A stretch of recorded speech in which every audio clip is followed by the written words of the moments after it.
Assalamualaikum warahmatullahi wabarakatuh. Kali ini kita akan membahas mengenai studi kasus penegakan hukum yurisdiksi pribadi dan perkembangan internasional. Yurisdiksi menganut sistem kedaulatan negara, di mana kedaulatan dalam hal ini memberikan dua batasan penting, yaitu kekuasaan terbatas pada batas wilayah negara yang memiliki kekuasaan itu. Yang kedua, kekuasaan itu berakhir ketika kekuasaan suatu negara lain dimulai. Sebagai contoh, pengadilan Australia memiliki yurisdiksi untuk menegakkan penilaian tertentu dari pengadilan lain dan melalui pendaftaran berdasarkan undang-undang. Dalam hal ini, pengadilan Australia dapat menegakkan putusan pengadilan negara lain jika pengadilan yang membuat putusan memiliki yurisdiksi pribadi atas tergugat. Kedua, penilaian adalah atas manfaat dari kasus daripada persyaratan prosedural. Ketiga, putusan bersifat akhir dan konklusif. Keempat, penilaian adalah untuk jumlah uang yang dilikuidasi. Lebih lanjut, Australia memberikan penegakan hukum terhadap orang asing dalam hal sebagai berikut. Putusan yang memuat pelanggaran yang didasarkan pada bukti. Penegakan putusan tidak bertentangan dengan ketentuan publik. Putusan yang mengandung prinsip-prinsip keadilan alami dan putusan yang melibatkan penegakan hukuman asing atau hukum publik. Mengenai konsep yurisdiksi hukum, berikut ini adalah penerapan penegakan hukum yurisdiksi pribadi. Antara lain, pada kasus pemilik merek dagang terdaftar memiliki hak kepemilikan umum, teritorial, dan eksklusif untuk digunakan dan memberi wewenang kepada orang lain untuk menggunakan merek dagang tersebut sehubungan dengan kelas, barang, dan jasa sehubungan dengan merek dagang yang terdaftar. Di bawah Undang-Undang Merek Dagang tahun 1995. Seseorang melanggar merek dagang terdaftar Australia jika orang tersebut menggunakan sebagai merek dagang tanda yang secara substansial identik dengan atau menipu mirip dengan merek dagang terdaftar sehubungan dengan 1.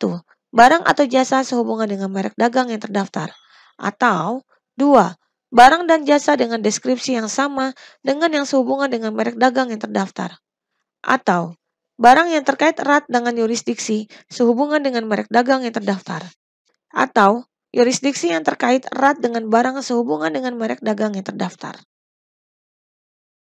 Dalam kasus John Pfeiffer versus Rogerson, Pengadilan Tinggi Australia menyatakan bahwa pertanyaan tentang yurisdiksi harus dipisahkan dari pertanyaan hukum yang akan diterapkan oleh pengadilan dalam memutuskan sebuah masalah. Meskipun hukum yang berlaku dapat mempengaruhi apakah pengadilan harus menolak untuk menjalankan yurisdiksinya dan tetap melanjutkan persidangan.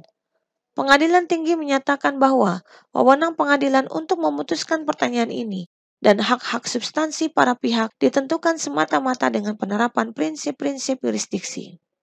Konflik yurisdiksi lazimnya terkait dengan conflict of law. Conflict of law lazimnya didefinisikan sebagai a difference between the laws of two or more jurisdiction with some connection to a case, such that the outcome depends on which jurisdiction's law will be used to resolve each. Pengadilan dapat menetapkan pilihan hukum. Umumnya dapat memilih dua pilihan. Yang pertama, pengadilan menerapkan hukum dari forum apabila hukum yang diterapkan menyangkut hukum prosedural atau hukum acara. Yang kedua, pengadilan menerapkan hukum di tempat di mana transaksi dibuat atau tempat kejadian yang menimbulkan perkara litigasi pertama kali jika menyangkut hukum substantif. Yurisdiksi peradilan diletakkan pada kedudukan fairness bagi para pihak dan ruang lingkup legitimasi dari kedaulatan forum pengadilan yang boleh mengadili suatu sengketa khusus yang berlaku umum.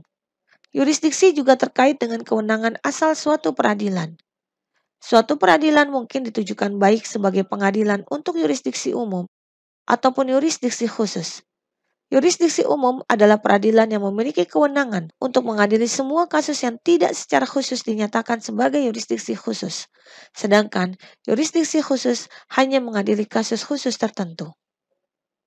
Pada kasus Bragg versus Linden Research, Pengadilan Distrik Amerika Serikat untuk Distrik Pennsylvania Timur menemukan bahwa kampanye media nasional oleh Linden Labs yang berbasis di California dan CEO-nya, Bill Rosedale, untuk mendorong orang-orang mengunjungi Second Life dan membeli properti virtual merupakan kontak minimum yang cukup dengan Pennsylvania, di mana penggugat berbasis dan bagi pengadilan untuk menjalankan yurisdiksi tertentu atas keduanya.